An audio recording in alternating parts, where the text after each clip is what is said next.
Welcome to the Actual Fluency Podcast with Chris Broholm. This show will inspire, motivate, and teach you how to learn foreign languages the best way.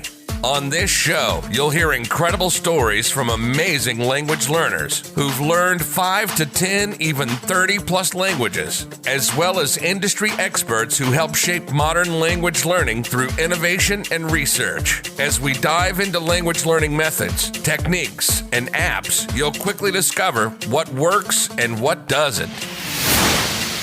This is the Actual Fluency Podcast, and this is Chris Broholm. This episode of the Actual Fluency Podcast is brought to you by Optilingo. You can learn over 18 languages with the guided immersion method.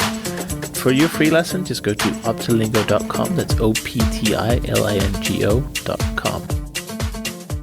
Hello, everyone, and welcome to episode 176 of the Actual Fluency Podcast. Today, I'm joined by Maria Garcia Ortega, who is a Spanish teacher, and she focused very much on getting the student to identify with the language and make it theirs, to use her words. So in this episode, we dive really into ways you can make students more interested in languages, more successful as well, but also how you as a language learner can use some of these principles to achieve greater success, more fluency, basically, by just making the language yours, basically customizing, personalizing the learning you do, and the results are going to get so much better. Recording this from very sunny and warm Denmark at the moment, where I'm spending the summer on holiday. I hope everyone is doing really well in spite of everything that's going on. And that's basically all there is to say this week. So enjoy this episode with Maria Garcia Ortega, and I will see you all in the next episode. Let me just press the button here. Mm-hmm. All right, that seems to be working. Let me see. Audio levels okay? Am I coming through fine? Yeah, I hear you perfectly. Okay, perfect. All right, well, Maria, welcome to the Actual Fluency Podcast. It's so cool to have you here. And before we dive into all the deep stuff about methods and how to learn languages, do you want to give the audience a little introduction to how you first got into foreign languages? What was your first encounter with it? Okay. Well, I started with languages when I was in school. I started learning English. So that was my first encounter with a foreign language. And I have to say it was quite a painful encounter because I didn't have great teachers, and I think that is a common occurrence for many of us. Foreign languages was not something that was very valued or was taught well, I think. So in my experience, I started hating English. Now I love it. So the story changed, but that's my beginning with languages. Not so good. So when did you get your first positive experience? Well, when I actually went into an English-speaking country, and I saw that what I learned had nothing to do with reality. So that was, kind of the reality check. It's like, okay, I've spent 7-8 years learning something, and it is completely different. The people do not speak like this. And after that, I just fell in love with the potential that languages bring, the communication and the connection with others, and the beauty of just learning a language and understanding a culture and a way of thinking, and that was how all started. After English, I just couldn't stop exploring other languages. Wow, so take us back. What kind of a period in your life was this, and did you go to university with languages, or did you do other projects? Well, in university, I knew I wanted to do languages. So I studied humanities, but in a variant that was applied languages. So that was when I started learning also French and I could explore Chinese at the same time. And also, that's the first time I spent a few months in England.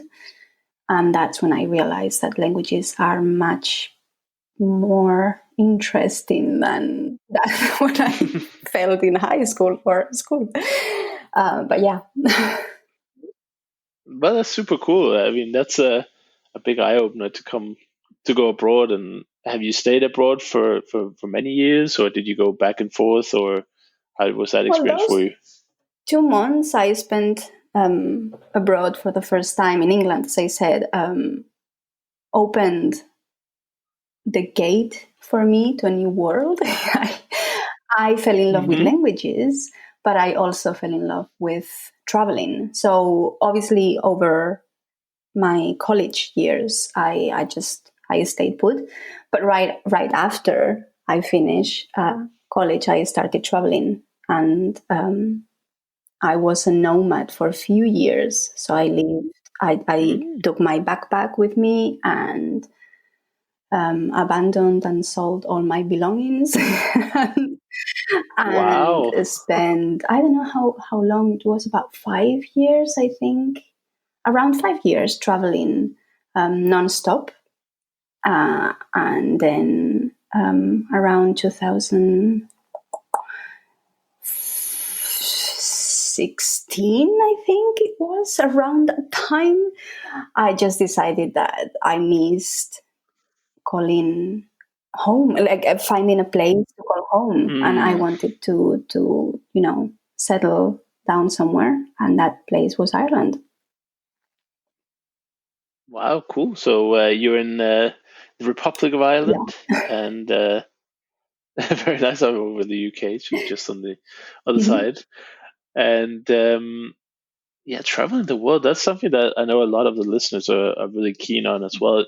Maybe not necessarily full-time nomad travel, but can you give it kind of how did you do that? Just kind of sell everything, and did you just book a one-way ticket to somewhere and then went from there, or did you plan it meticulously and stayed a few months in each place, or just so people can get an idea for because you said it in like one sentence, I just traveled the world for 5 years, and when I hear that, I'm the most traveled person in the world. I'm like, wow, she just did that, huh? Yeah. Well, what happened was it wasn't obviously that easy, but I was traveling in a normal way I mean, you move to a place and take your things there and find a job, sorry. And I was working as a teacher in Ireland for a while, and then I realized that I wanted to travel, that I wanted some freedom. So what I did was I started my own business. I think it was back in 2011. I started my own business. I created a website, and that was it. But at that same time, what I knew I wanted to do was to travel and explore and be a little bit more free. And I had savings from my regular traditional way of teaching. I have always been a teacher, but I was teaching in schools or teaching with adults in companies, teaching languages in a traditional way. But because I wanted to travel, I decided that probably the best way was to try to do it online with Skype on my computer. So and because I had savings, I just decided to give it a go. I gave myself a year, because that was probably what my savings I calculated would last if I didn't have any other income, and bought a flight to India. Wow. And that was it. I am not a big planner, so I'm not very structured. So yeah, I just had my one flight ticket and and I spent a few months, and then from there, things started to go to be easy, because I get in touch with other digital nomads who obviously were kind of sharing their secrets. And I started to float around, and I touched base in Spain a couple of times. It wasn't, but I was still living out of my backpack. I wasn't paying, as I didn't have a 6-month contract in any rent in any place. I was just with my backpack going here and there for a few years. Whatever you felt like, whenever? Yeah, well, mostly was following, with the exception of India. That was a place that I always wanted to go. After that, it was just following people. There was someone I wanted to meet because I was reading his or her blog, and it's like, well, I go wherever you are. So I meet you. And so it wasn't completely, I was just following people and a little bit following that. Yeah. That's a good idea. Good idea. Like, I let myself, I follow the Polyglot conference, it changes every year where it's going. So I just follow that so I don't have to think too much about it. It brings me to new places that I might not have considered myself. Exactly. And there's always some people there I know, so it's never too dangerous, But it's always it is the same for me. So I think at some point I stopped. I was paralyzed when I was looking at the map of the world, thinking, where do I go? Because it is so big. And, you can go anywhere. And every country, every city is attractive. So for me, the way to make decisions was just, well, I am interested in this person. I really want to meet this other person, or I want to go to this conference, or I want to attend this event or this concert. So I go to this country. And because I am a slow traveler, what works for me is to stay in a place for a while. So, I stayed for a while. That's nice. That's nice. And of course, the languages, lots of different languages, I imagine. Because you were staying such a short time, did you manage to learn any of the local language to use, or did you skip that because you were traveling around a lot? No, I tried. I tried to learn. I remember I still have my notebook with my words in Indian, where I was just trying to. So every time that I spend probably over a month, and that's normal for me, I would spend 6 months to a year in a place. I would try to learn something. I remember when I was in Germany, I started learning German. I cannot say my German went very far, but I did start. So that was because they go together. I think that when you travel, languages, and obviously you're in a country where there is a language you don't speak, that's the way to connect with people, and that's the way to understand the place you are in. It's not only to talk to people. I think there is something in the place, in the land, that goes before the people speaking. It's, if you want to understand the place you're in and understand the people living in this place, you need to understand the language, because that's just a product of. Absolutely. And of course, some places they might not speak other languages that so it might be the only way to communicate. That's a very important, of course, first and foremost.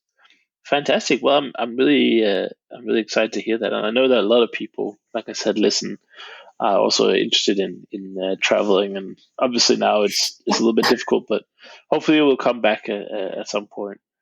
But one of the things you said that I also wanted to talk a little bit about is the sort of career of languages.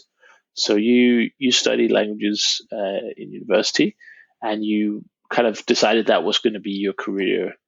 And you said that you work with like students in a school setting, and you also work with companies. You said, can you share some of the kind of differences between the two, in case somebody some young people out there listening who are going to university for languages right now. Maybe they're thinking about becoming teachers in the future. What are the differences and what to expect, maybe? Well, in my experience, when I started teaching languages, I started in schools. So that for me, well, you have to follow the program. Obviously, there is a curriculum and there are exams that the students need to pass. So it is very strict. So it depends on obviously your personality and what works for you and what your experience was at school.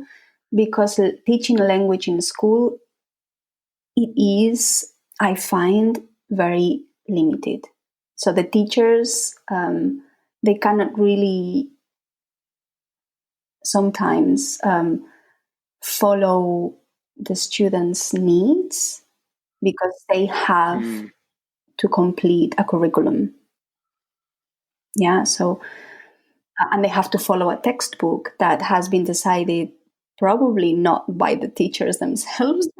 So, but there's nothing bad with that. I'm just talking from my experience, and obviously for me, I found that it was a bit soul crushing because I wanted to play more with my students and finding sometimes that some students were struggling and they were hating the language, and I obviously didn't want that, and I wanted to make them fall in love with the languages, but sometimes you feel limited. So that's part of teaching in a school. There is a lot of politics and it is a strict setup.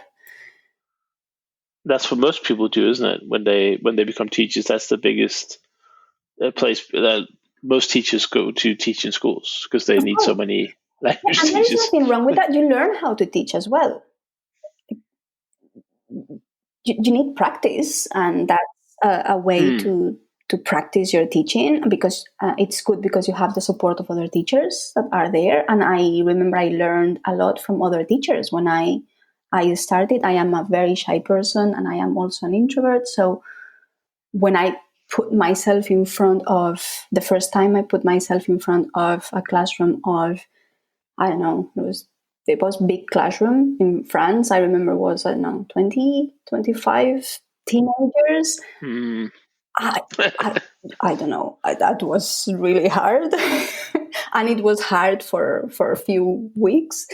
And I got a lot of really great advice from other teachers that I wouldn't have got if I was on my own teaching, obviously. So it has pros and cons. And I believe that every person, every teacher is the perfect teacher in different environments. So there are perfect teachers for classrooms that I admire because they thrive and they make the students, fall in love with the subjects. And yeah, so you obviously, if you are going to teach in a school, you need to like kids.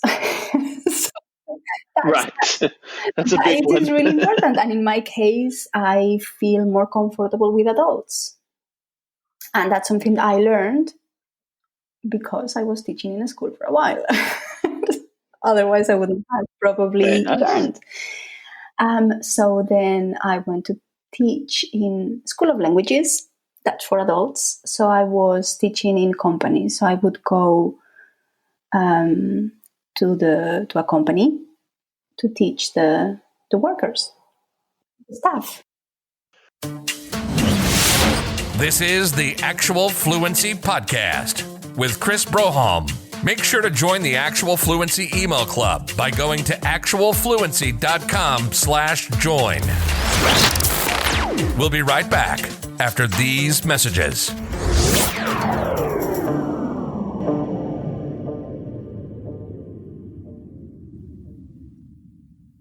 A big shout out to Optilingo for sponsoring the Actual Fluency podcast here in 2020. Optilingo is a language learning app that features a method known as guided immersion to teach you over 18 languages at the time of recording this segment. And it focuses a lot about speaking and repeating and listening, of course, to get your pronunciation just right. It doesn't bother about grammar. It doesn't bother about long explanations of syntax or morphology or any kind of complicated concepts that kind of hold you back from speaking better. And you can get a free lesson right now if you go to optilingo.com. That's optilingo.com, Optilingo. And if you do decide to subscribe for the full version of each language, like I said, there are more than 18 actually available. It's only $5 a month, so it's extremely affordable as well for the full package. But I'm just really happy they are part of the podcast here in 2020, and it's run by my good friend Jonty, who kind of stumbled upon the method that the app teaches when he was trying to learn his own heritage language of Circassian, of which there is not a lot of resources out there for. So thank you so much to Jonty and Optilingo. I hope you give it a try. And let's get back to the action. You're listening to the Actual Fluency Podcast. And now, back to Chris. How do you find jobs like that? Is that through some kind of agency, or do they put up jobs like this just on the open? In my experience, there were School of Languages. This part was when I was in Spain. So, there were School of Languages that were hired by the companies. So it is rare that a company is going to hire individual teachers. They would go to probably a School of Languages and that have a bunch of them. Right. So, that's what I was thinking. And that was my case. So I would go, my teaching would be before the workers start working. So I would start teaching them at 7 a.m. So they were very, very motivated. Yeah. Wow. And yeah, that's a different situation. So that was better for me because I had more freedom to create my own curriculum, to choose my own books, and also because I was working with adults, which is better for me. So yeah, that was good. Yeah, and did that was that like a foreign company that had offices in different parts of the world, or was it people that came into Spain, this example, from abroad who need to learn Spanish to be better in the company? In those times, so I was teaching in Spain to companies. I remember teaching L'Oreal, so I was teaching French for them. Yeah, because the people, so the workers obviously would need to travel to France or travel to English-speaking countries or travel to other countries. So the workers need to be able to communicate. So the company was providing the language training. So normally they were international companies in Spain because they needed their staff to be able to communicate in their business trips. So right. So it depends. So I remember in those days, in the morning I would go. It would be about 10 teachers going to the same company to teach different languages. We have one of my colleagues was a Chinese teacher, German, French, English. There will always be 3 or 4 English teachers because obviously English is the language everybody needs to speak. But yeah, we would go all of us, the bunch of teachers, with our languages, and that's to the same company. That was fun. Did they? I mean, how was that? With the adults, was that very successful? Because I feel like if I went out to some of the companies that I've worked for, sort of an office environment, I'm not sure how successful it would be. How did that? It wasn't extremely successful. Okay, so what happened here was that though the staff, they were paid, they were not paying for their lessons. It was provided by the company. Right. And so some of them, obviously, they were very motivated and delighted to have this opportunity, but some others they were doing it because they had to. And that is always the problem with that kind of situation. So some of them, they were just sitting there trying to just wake up over coffee Good and motivation. someone speaking to you in a foreign language. So that's at 7 a.m. in the morning. So, and also because obviously we would have to do exams or evaluation tests throughout the year.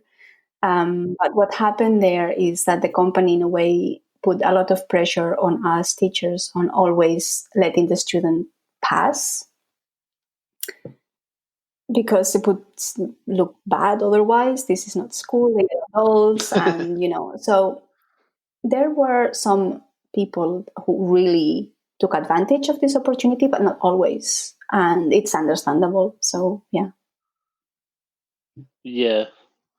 Well, I really want to get into more specific language learning methods and ideas you've kind of gathered over the years. But first, let's just quickly round off this language teacher career. So, can you let people know what you do today and how you've kind of used your teacher experience to get to where you are today? Yeah, well, as I said, in 2011, I created my website and I started to teach online. So that was also a learning curve for me to know how to do it online in front of a computer and finding my resources. And so that's what I do at the moment. I still work, well, now I focus obviously in Spanish because that's my best language. And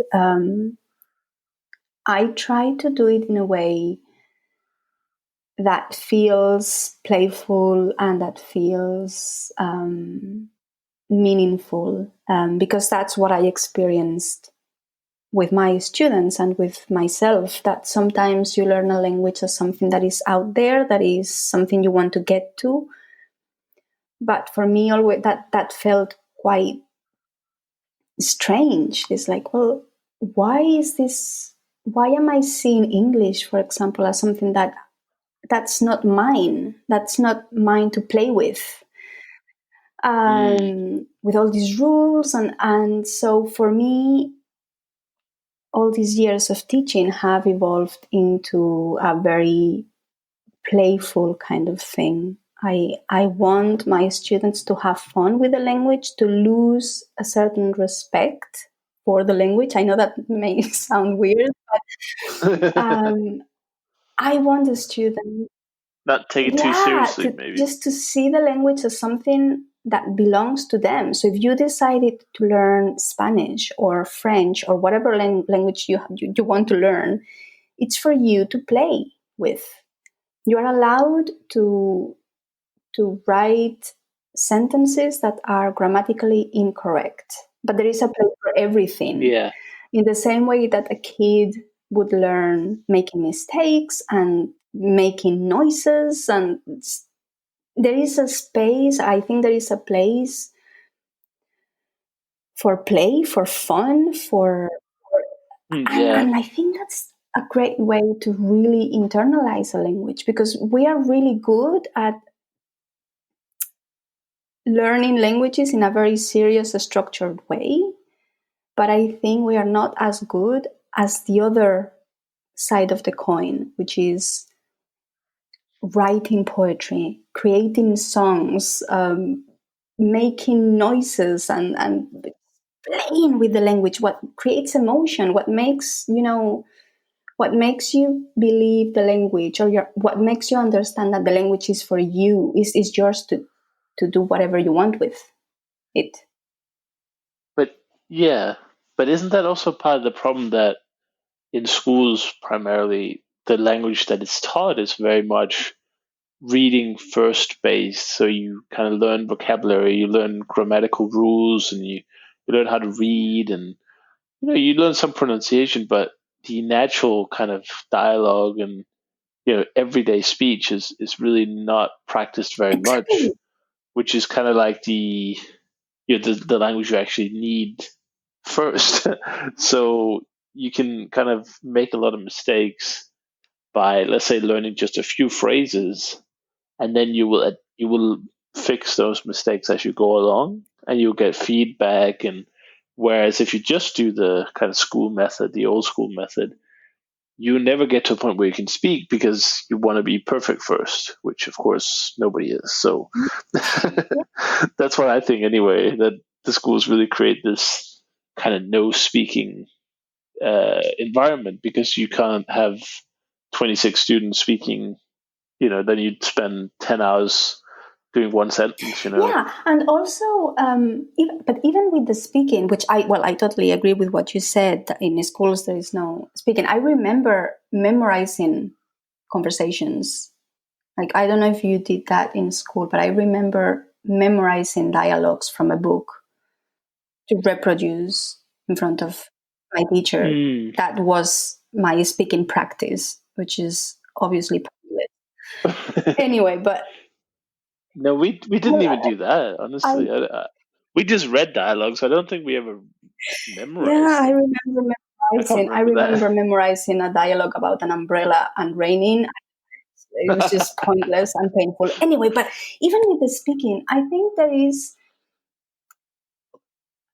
even currently, the more modern teaching or learning methods focus a lot on speaking, which is great, but not everybody needs to speak from the very beginning. Here there is a difference between extroverts and introverts. Because an introvert is going to not want to talk for a while. We need to internalize a little bit. We need to explore more. We need maybe to journal in the language first. We need to feel, there is a difference. I think that the education, mainstream education, but also the more modern methods are very focused on the extrovert people who are going to be happy to talk in a group from day one, and even if they don't have a lot of words. But an introvert is just, it's not going to happen. Like that is painful, and that's when you create fear for some people. Some people feel traumatized. They want language, but they feel that the way to get there is so painful and so unnatural that they feel a failure and they don't want to do it, and it is really hard. So there has to be alternatives, and that's what this is about, right? So I am not saying that everybody needs to journal in the target language, but I think that for some people, journaling is a way to find your own words and find what you want to say, that it is as important as speaking in a group. Right. Yeah, I think you're definitely right about that. That there's a lot of advice online about, just go out and speak, and from day one, and all these things. And I think it's quite beneficial. And I think as an introverted, the push to kind of get yourself a little bit out there and kind of push your limits is definitely good. But I think maybe the useful thing is what some people talk about. Some people call it the silent period, where you just take a good time to listen and kind of get some of the pronunciation down, and you don't try to speak or anything. You just listen, and just read, and I think that's beneficial for introverts for sure, to get maybe a more fundamental understanding before jumping into that conversation, which whether it's difficult or not, which is definitely true. It's also, in my opinion, the most. I mean, that's why I learn languages. Some people might learn to read, some people might learn to watch telenovelas or listen to music or whatever. People have their own reasons. For me, the first primary reason is communication. Being able to speak with a native speaker or another speaker. So I know if I get pushed to speak more, that's bringing me closer to my goal, even if it's painful. But I think there's a really good argument for, first of all, learning slowly. I think that's a good thing. And like you say, take that time, that extra time before diving into the speaking part of it in the beginning. Yeah, because and that's everyone. I think it is very important when someone starts learning a language what your reasons are, and communication. Obviously, if your goal is to communicate with more people, you need to talk. So you decide how you Yeah. want to get there. And for some people, starting to talk from day one works perfectly and works wonders. And for some other people, it is really challenging, and it actually ends up creating some sort of trauma. It adds nerves, and we know that when we are nervous, our words don't come to our mind. So, Right. but also, not everybody has the same goals for learning a language. So understanding what your goals are, it is at the base of the process. And for some people, maybe just, I'm thinking about me learning Irish, and it's not for communication. I'm living in Ireland, but I don't know anybody or very few people who actually speak in Irish. So why am I learning Irish? And it's not for communication. It is for connection. Right. It's an intellectual pursuit, Well, maybe. not even. For me, it's with I want to connect with the country I'm living in. And I also want to understand myself better, because I don't know, I think that with every language we speak, we kind of unlock parts of ourselves, kind of different Definitely. personalities and different ways of expressing. So I am very curious to know my Irish side. you And so speaking or finding a speaking group in Irish, for me, it's not something that, It's not a no, not at priority. all. For me, is maybe reading poetry or listening to movies or what, it's a different experience. Absolutely, yeah. Well, that's important. That's, like I said, it's really important to have your goal. I mean, some people love Yeah. to read and would like to read in other languages, and they don't really need the speaking part of it. Or other people, they're like, I only need to speak. The rest I don't really care about. So I think that's important when you get started. And like you say, today we have so many great methods and tools and apps and resources. Like you can go on YouTube and you can find materials in pretty much any Yeah. language, I'm sure, for free. That completely unheard of. Maybe just 15, 20 years ago. So we definitely have more opportunity than ever. But maybe that's also a problem in and of itself. A bit similar to when you were thinking about where to travel next. You could go anywhere, and with the materials, we could use any resource and courses and things. So maybe sometimes there's this kind of paralyzation of too much choice. There's too many ways to Totally. study. But I think in that case, it's just important to limit your method research. Just get on with it. Pick something that you like to do. That's a big one, because I hear a lot of people say, "Oh, how can I read more in my target language?" And I ask people, "Well, how much do you read in your native language?" And they say, "Well, I don't really read."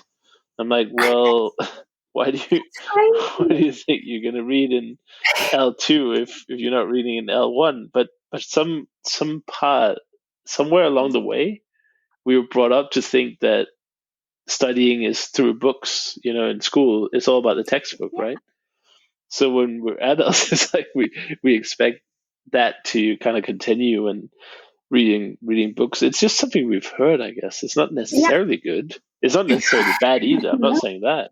Don't get me wrong, but for a lot of people who don't read, then I would say it's crazy to think that you would read in another language. Like, Yeah. but a lot of people Yeah. think that And way. it is crazy. And I think there is a need to unlearn a little bit what we are what we are told. We are told that learning language has to be like this, and that's the steps you follow. But I think that what is missing, or what I find missing very often, is the people understanding, as you were saying, with the people who want to read books in the target language, but then they don't do it in their native language, is that there is a lack of self-knowledge. There is a step that I find that very often there is a step missing in there is not enough introspection, kind of understanding what you really like, the way you learn better, why you're doing the things you're doing. Why do you want to learn a language? Why do you want to learn 20 languages? So what is your goal? What's your reason, your motivation? What do you want to achieve? So I think that it is very important to go to this introspection part and really understand your goals. You really understand who you are in your mother language, like in your native language, what kind of person you are, why you are that way, and then understand your goals. Why do you want to learn this language? What do you want to achieve? And also understanding, how do I learn better? Like kind of questioning, did I enjoy learning a language in school? Why I did, why I didn't, what worked for me, what didn't. And you go from there, and then you find your method. Then it's easier when you are presented with all these thousands of possibilities. You look at, and you start seeing your thread. Maybe for an introvert, you are going to start seeing people who are teaching languages or giving advice on how to learn slowly, this slow learning method, or maybe some introspective method in which you are going to be more exploring about yourself through the language rather than talking in groups. But I think it is very important, and I do feel that that's lacking. Sometimes when I ask my students about this, so why do you want to learn the language? The question is, well, I don't know, because I know it sounds good.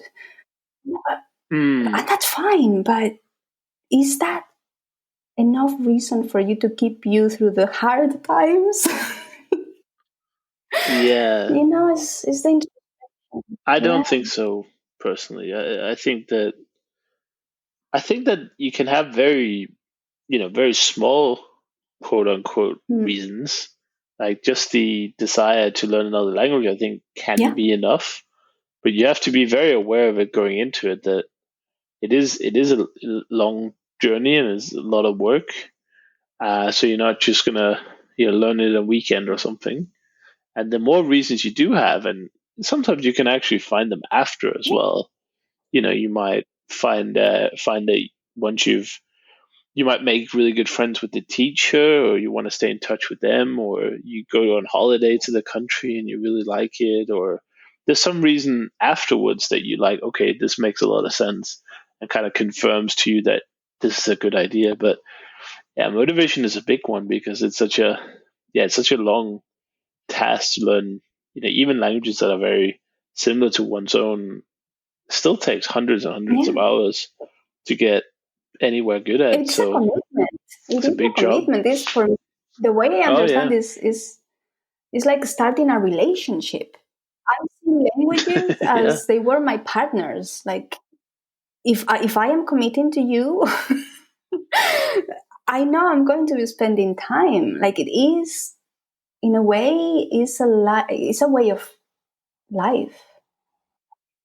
Yeah, absolutely. It's nothing to do easily, but I will say you do get a lot of benefits early on. It's not like you have to, spend 5 years before it's any good things come out. I think with the first few words you learn, you already have a positive result, because then you can use those few words and you add a few more, and the enjoyment grows with that. Some people seem to think you have to learn the whole language first and then you start to enjoy it, but no, that may be problematic, and that's one of the problems, is that what I find with some students is that they have a very clear goal that they want to achieve, but they don't really enjoy the process.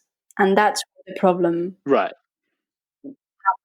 But that can be fixed though, or explored. Solutions can be like you can mix up the process in a way.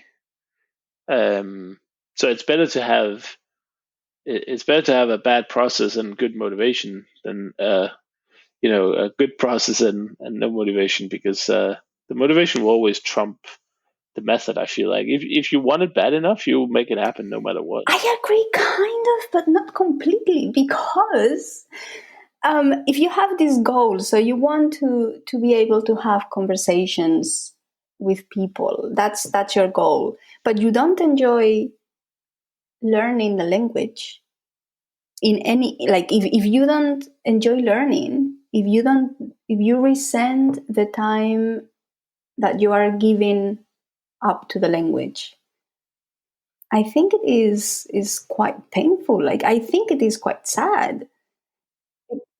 Well, that's my I see what you experience. mean. At least is what I feel is that sometimes the language is perceived as something that is out there. Yeah, I want to get there very really bad, and I'm going to start studying every day, and you may get there, but process But can't painful. you? Like, But can't you find like different ways to learn, or different materials, or something that are more? Surely not every way to learn a language will be painful for you. Hopefully, you can find some way yeah. of learning that isn't painful. Because that's my kind of problem with like the old school way of learning in classrooms and things, is that it is very painful. So people don't generally get any results. But then a lot of the people that I have on the podcast, they say that, oh, I was terrible at languages in school. I really hated it, didn't like it. And then when they're, 18, 20, whatever, they have some kind of experience, and then they realize that, wait a second, I don't have to learn like in school. So it's actually, I can make it enjoyable. I can make it fun, or more fun than Yeah. was. So I think that there's definitely possibilities, but of course, if you don't like any kind of learning, then it's a very uphill battle. Yeah, well, I guess, yeah, of course there are possibilities. I guess, yeah, no, it's I tend to see it differently. I think that learning a language is understanding that the goal keeps moving, Yeah, and that for sure. if you don't enjoy the process, it's going to be, there is a reason why. If how is it possible to want to get to a point but you don't want to go, you don't enjoy the path? Like, that for me sounds Yeah, really strange. I do understand, obviously, if you want to learn a language for whatever reason, you will find ways to do it if you have a strong will, and you will get there. But that goal is going to continue moving. A language is not static. So even if you are able to have a conversation, you either continue working and going through the process, or you lose what you have. So that goal yeah. It's not involves you easy. continue a continue work. So It's never yeah, easy. That's so that's you for have sure. to That's enjoy the that's one thing I will process, or say. find a way to enjoy it. Yeah, no, that's it. That's it. I mean, I see it kind of like like fitness. Some people might say, okay, I really hate using the treadmill, but I love biking. So you just don't Yeah. go on the treadmill. But some people have this idea that, oh, to learn I have to do things that are not fun. When you have the variety, or the options to Yeah. make it fun. So these days, yes, Uh, totally. yeah, these days, yeah. I mean, we're spoiled for choice. Absolutely, we can. There's so many different tools and methods and sites and courses and books, and that we can Yeah, use to learn with. definitely. So we are so lucky So right I now. think We have everything. Yeah, I mean, everyone listening, definitely be happy of the times we live in. But do you have any examples of a way that your personal language learning method has evolved from when you started kind of learning on your own to now? Yeah, it has. It has been evolving, and right now is what we consider a slow learning process. Um, and for me, what I need when I work on the language and learning the language is finding an emotional connection with it, and I get that for me, it's through poetry and through music. I am a big fan, a big lover of poetry, so or this kind of spoken word. So that is my entry point. In the moment I decide I want to learn, in this case, Irish, because that's what I am working on at the moment, I start looking for books. And because I am at the very, very, very early stages, I'm looking for bilingual books. And I could work with the same poem for weeks, because obviously I don't have enough vocabulary and I don't have enough grammar. So it is like a puzzle. I have my Irish version and I have the English version next to it, and just try to to understand what's going on. And it is like a puzzle. But that is my entry point, because I need that emotional connection, which that's Right. what works for me. And that's why once I know a little, when I have a little bit more vocabulary and structures, poetry is what I try to do, and journaling, because it gives me this flexibility of using the language in a way that is less rigid. And I just enjoy that process. Obviously, there are times where I feel I want to work a little bit on the grammar and then apply to my journaling or apply to trying to write a poem. But for me, is it's a creative expression, and it is an emotional connection. So that's what I seek constantly. Something deeper in a way. Yeah, well, it is. Yeah, for me, is what works, and it is what I try to implement also in my lessons and in my practice with my students. There is obviously I love grammar, and don't get me wrong, I adore grammar with all my being. But I think there is a space, there is a time for everything. And what I see that works better for me is to deep dive in a grammar topic completely, even if I am a beginner and some of the things are out of my depth. I don't get them, but I still like to, be exposed to the entire thing, the entire topic, and then I absorb as much as I can. And that's something that makes me happy, like being exposed to the entire topic. I am not a big fan of this dividing the language in stages, because it feels quite weird. I think it's helpful for the teachers, but as a student, I feel it is quite strange. I am just thinking about some grammar topics that they are divided in chunks. You are not exposed to them until you have reached a certain level, when I think that it could be, and it is indeed, interesting for some people to be exposed to the whole thing.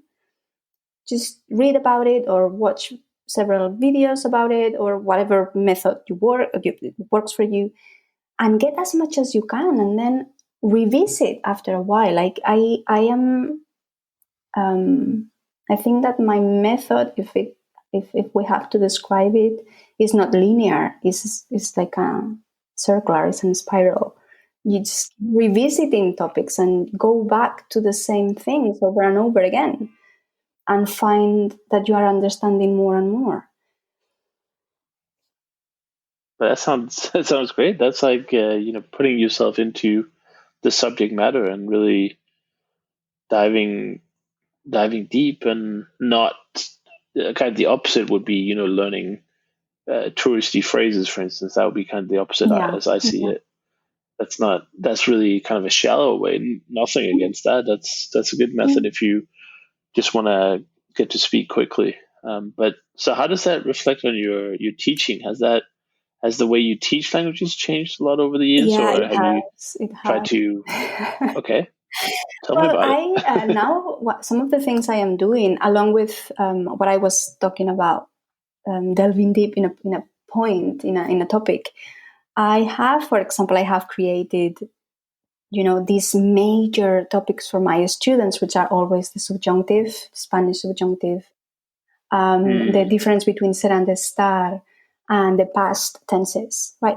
Those three things are always the thing that my students keep asking me, or kept asking me, and it's like, well, I'm going to do something with this. So I created something that I called masterclass. So where I laid out the entire, let's say, for example, subjunctive, I recorded, I don't know how many videos, and talked about the whole thing, but I didn't go on explaining details. What I did was finding the logic behind why the subjunctive works in this way, why it exists in the Spanish-speaking mentality, why we need it, why we use it, why is it here. So I created, I don't know, I think it was a 20, 30 pages, 30 pages PDF and the videos, and then that was it. That's the whole subjunctive that I presented to the students. I kind of told it a bit like a story, and there were not rules. There are no rules and bullet points. I'm just explaining the mindset, the logic behind this topic. And then different, like the students, depending on the level, I know because I asked them after they consumed the whole thing, what did they, the feedback, how it worked for them. And what I saw is that all of them, they got the point. They understood that there was no, there were no rules they memorized about the subjunctive. They just understood what the reason behind using the subjunctive is.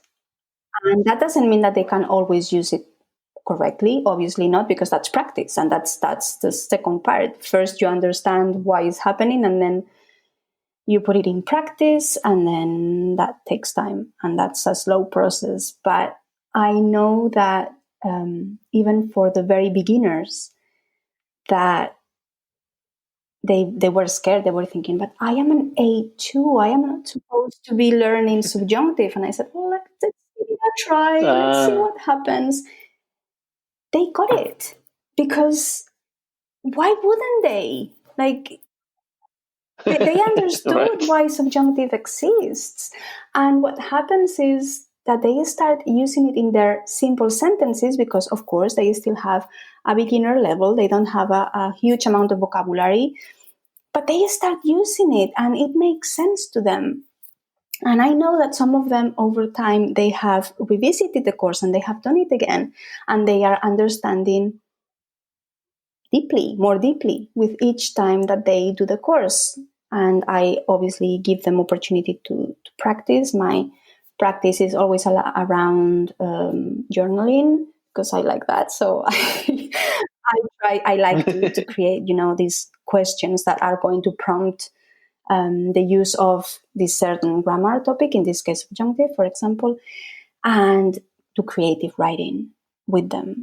And that's what I do. That's my way, because I like to bring, as I said, the emotion to the language, because I think that when you bring emotion, that stays with you. You remember that. Yeah, you learn better that way if you're engaged with the Yeah, materials that and way. you make it personal. You're actually, if you're journaling about a topic, or about a topic, if you're journaling about your life, and you're using a topic, grammar topic, that stays with you. Like that there is something very sweet for your brain, I think, when you are combining the emotion and memory and life experience to the, the structures, the grammar. Grammar is nothing. Like, grammar is just a tool for you to express.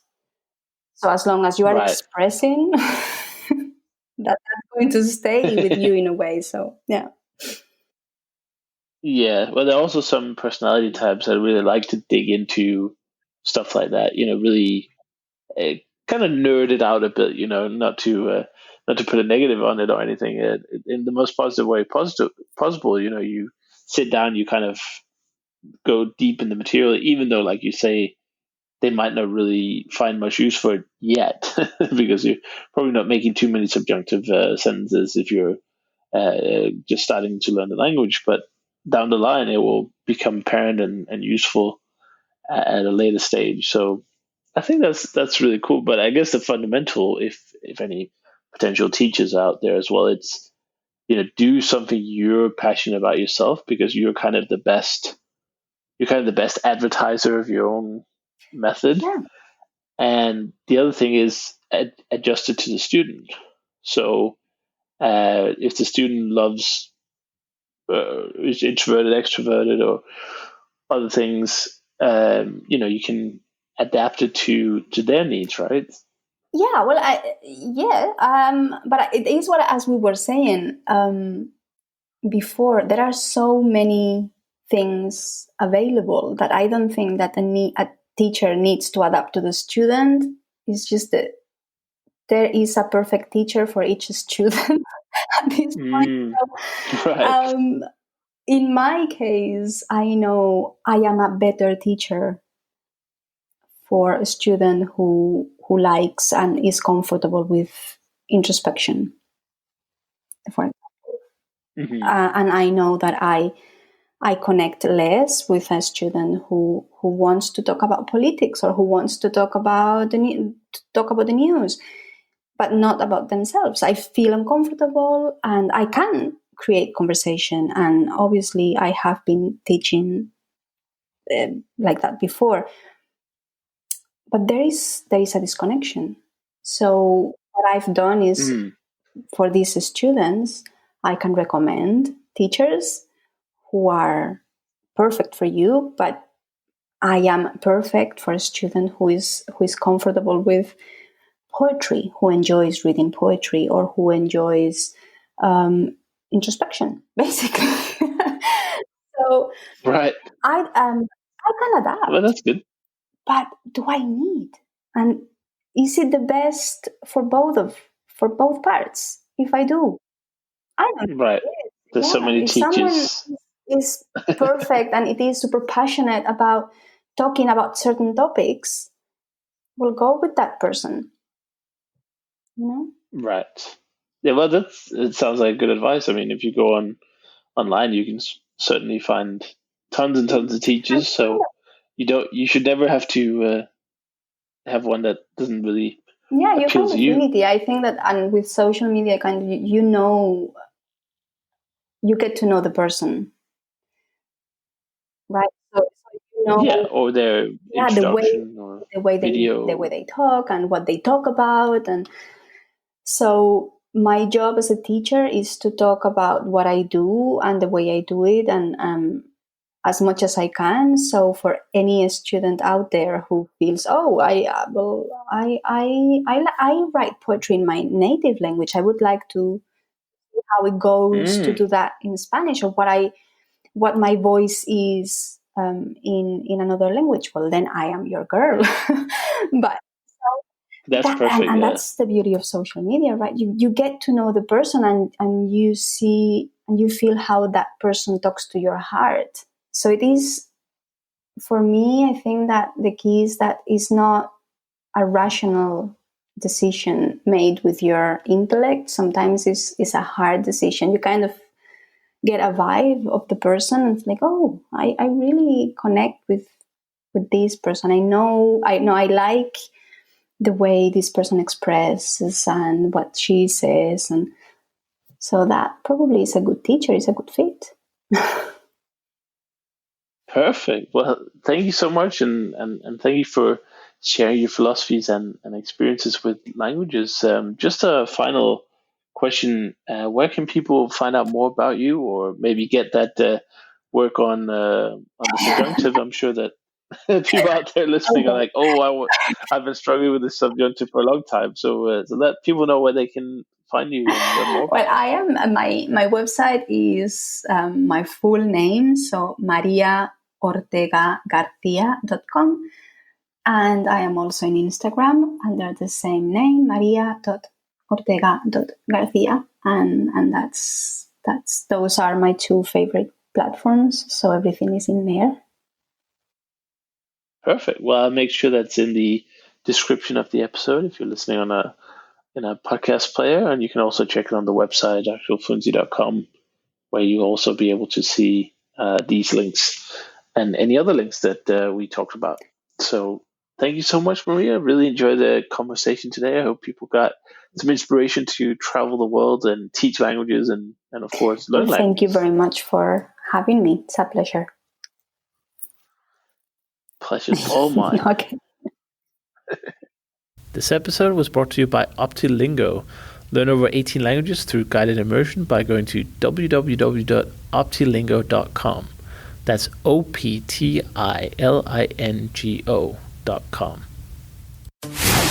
Thanks for listening to the Actual Fluency Podcast with Chris Broholm. To get more language learning tips, strategies, and inspiration, join the Actual Fluency email club by going to actualfluency.com/join. We hope you enjoyed the show and hope you've gotten some useful information. Till next time, this is the Actual Fluency Podcast, signing off.